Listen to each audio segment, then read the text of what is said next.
अंतरिक्ष की दुनिया के बारे में जानने के लिए सभी उत्साहित रहते हैं। हर किसी के मन में अंतरिक्ष की दुनिया को लेकर कई तरह के प्रश्न होते हैं कि अंतरिक्ष में लोग कैसे रहते हैं, क्या खाते हैं और कैसे सोते हैं।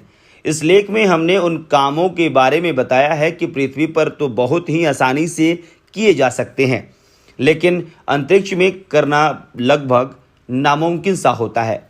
3 इडियट फिल्म में रैंचो ने अपने प्रोफेसर से एक सवाल किया था, हम स्पेस में बॉल पेन क्यों नहीं ले जाते हैं। उसका जवाब फिल्म के अंत में दिया गया था, पर शायद ही वह जवाब आपको आज याद होगा। तो आइए इस सवाल का जवाब हम आपको देते हैं।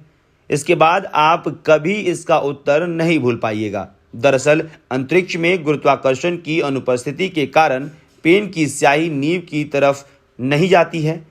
कुछ लोग पेंसिल के इस्तेमाल की बात कहते हैं, लेकिन ऐसा करना सुरक्षित नहीं माना जाता है। इसलिए इस समस्या के समाधान के लिए स्पेशल पेन का इस्तेमाल किया जाता है, जिसे स्पेशल फिशर पेन कहते हैं। लेकिन इस पेन के बावजूद भी अंतरिक्ष में लिखना आसान नहीं है, क्योंकि यदि आपने पेन और कॉपी हाथ से छोड़ दिए तो वे अंतरिक्ष में तैरने लगेंगे। अंतरिक्ष में पानी नहीं मिलता है, इसलिए यहाँ पर पानी की वैज्ञानिकों द्वारा पृथ्वी से ही ले जाया जाता है। और तो और ये लोग अपनी पेशाब को भी दोबारा शुद्ध कर पीने लायक बनाते हैं और नहाने के लिए गीले कपड़ों का इस्तेमाल करते हैं।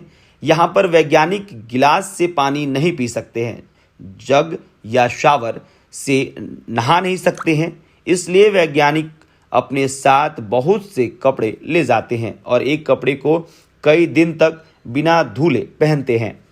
अंतरिक्ष में लिक्विड का व्यवहार पृथ्वी से अलग होता है, इसलिए यदि हम अंतरिक्ष में रोते हैं तो आंसू हमारी आंखों से छलकेंगे नहीं, बल्कि ये आंसू हमारी आंखों में ही एक टीयर बॉल का आकार ले लेंगे।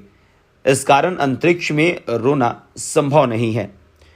अगर कोई यह सोचता है कि अंतरिक्ष में जाने वाले लोग बियर या कोल्ड ड्रिंक के साथ मौज मस्ती करते होंगे, तो आप गलत सोच रहे हैं, क्योंकि इन दोनों पेय पदार्थों में कार्बन डाइऑक्साइड गैस होती है, जो पृथ्वी पर तो बोतल के खोलने पर झाग या बुलबुलों के माध्यम से वायुमंडल में चली जाती हैं, लेकिन अंतरिक्ष में ऐसा नहीं होता। जैसा कि सभी को पता है कि अंतरिक्ष में वायुमंडल नहीं है, इस कारण वहां पर CO2 गैस बोतल से बाहर नहीं निकल पाएंगी और पीने वाले के पेट में बहुत सी CO2 गैस जमा हो जाएंगी, क्योंकि वहां डकार भी नहीं ली जा सकती है। यह पीने वाले व्यक्ति के लिए हानिकारक होगा, इससे उसकी तबीयत खराब हो सकती है। पृथ्वी की तुलना में बहुत कम वायुमंडलीय दाब होने के कारण यहाँ पर सीटी बजाना लगभग दुष्कर कार्य है।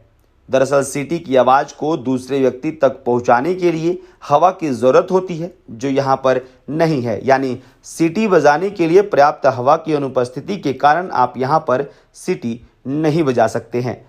अभी तक तो ना ही किसी का जन्म अंतरिक्ष में हुआ है और ना ही कोई गर्भवती महिला अंतरिक्ष में गई है। अंतरिक्ष में गर्भधारण करना भी मुश्किल माना जाता है, लेकिन यदि गर्भधारण हो भी गया तो यहाँ पर मौजूद विकिरण के कारण बच्चे में कैंसर होने की आशंका कई गुना बढ़ जाती है और उनका DNA क्षति विचित होने की वजह से वे कभी भी पिता नहीं बन पाएंगे।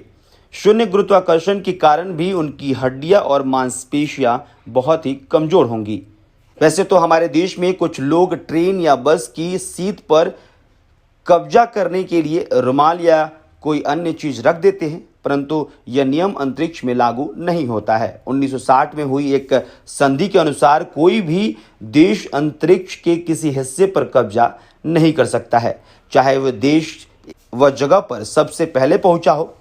पृथ्वी पर कंपास की मदद से हम दिशाओं का पता लगा सकते हैं, लेकिन आप इस बात को जानकर हैरान होंगे कि अंतरिक्ष में दिशा जैसी कुछ भी नहीं होता। यहाँ पर कंपास नहीं काम करता है, इसलिए यहाँ पर लोगों को पूरब, पश्चिम, उत्तर, दक्षिण, ऊपर और नीचे में कोई अंतर पता नहीं चलता है। इस दिशा शून्यता के कारण वैज्ञानिक किसी भी दिशा, फर्श, छत पर सो जाते हैं। हमें उम्मीद है कि अब आप यह समझ गए होंगे कि अंतरिक्ष में जीवन उतना आसान नहीं है जितना हम सोचते हैं। वहाँ मौज मस्ती संभव ही नहीं है। आपको वहाँ कई कठिनाइयों का सामना करना पड़ता है। अब यदि आपके मन में कभी चांद पर घर बनाने का ख्याल आए या आपकी प्रेमिका चांद की मांग करे तो उसे यह वीडियो दिखा दीजिएगा, वह यह ख्याल से खुद ही छोड़ देगी। यदि आपको हमारा वीडियो पसंद आया तो प्लीज़ इसे लाइक और सब्सक्राइब कर दीजिए। इससे हमारा हर वीडियो आप तक पहुंच जाएगा। इस वीडियो को पूरा देखने के लिए धन्यवाद।